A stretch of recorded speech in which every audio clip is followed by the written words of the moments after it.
कि तुम्हारी आखिरी इच्छा क्या है। जब ये पूछा है कि तुम्हारी आखिरी इच्छा क्या है, तो दुर्योधन कहने लगा, हम अगर बता भी दें कि मेरी आखिरी इच्छा क्या है तो आप क्या पूरी कर दोगे। कहने लगा कि पांडव 5 के 5 बने हैं और मेरे भाई हम सब मारे गए। बस मेरी यही आखिरी इच्छा थी कि पांडव 5 के 5 बने, एक भी नहीं मारा गया।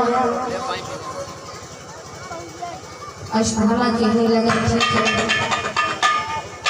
हम आपकी इच्छा पूरी करेंगे। और अश्वत्थामा चल दिया जहां पर अर्जुन के 5 पुत्र सो रहे थे सिंह में। उसने ये समझा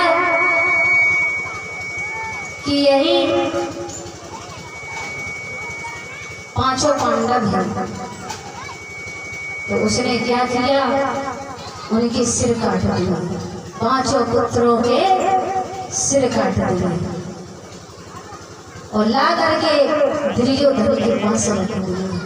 जैसे दुर्योधन ने देखा वो सड़ गए, कहने लगे, अरे भैया ये क्या कर दिया, हमने इनको मारने के लिए नहीं बोला था, तुमने इन्हें ही मार दिया, अब तो वंश ही खत्म करते हैं, ये तुमने क्या कर दिया। तो दुर्योधन की समझ में तो आई, लेकिन जब वंश नष्ट हो गया।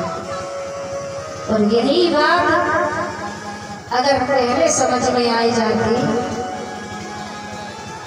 तो महाभारत नहीं होता। अब इधर जब देखा है द्रौपदी ने कि मेरे 5 पुत्र मारे गए, अब तो द्रौपदी रुदन करने लगी, ये क्या हो गया।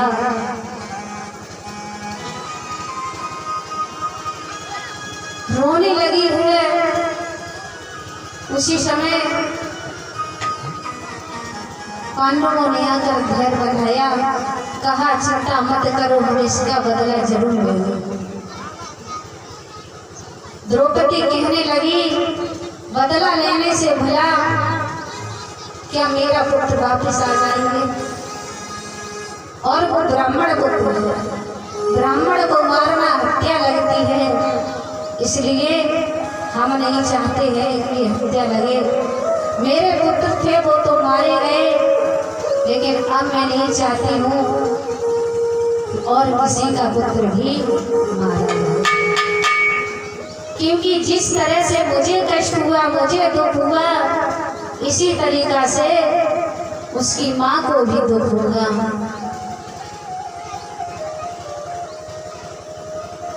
अब इधर विदुर से दुर्योधन की माँ ने पूछा कि मेरे सब पुत्र मारे गए या फिर एकाध जिंदा है। विदुर कहने लगे, एक दुर्योधन है, वो भी बड़ा शल्यवस्था में है। तो गंधार ने कहने लगी, विदुर लाला मुझे ले चल, मुझे मिलना है उससे। अब जैसे मैया दुर्योधन के पास पहुंची है, जब दुर्योधन के पास पहुंची है तो देखा कि दुर्योधन कह रहा है दर्द की वजह से। मैया को देख करके कहने लगा, माँ मेरे सभी भाई मारे गए और पांडवों के पुत्र भी मारे गए, मेरा वंश भी खत्म हो गया। मैया कहने लगी, लाला तो मैंने बहुत समझाया कि लाला ये सब छोड़ दे, लड़ाई मत कर, तू भी अपना है वो भी अपने हैं, इसने कुछ नहीं रखा, लेकिन तुझे समझ में नहीं आई। और मैया बोली, लाला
किया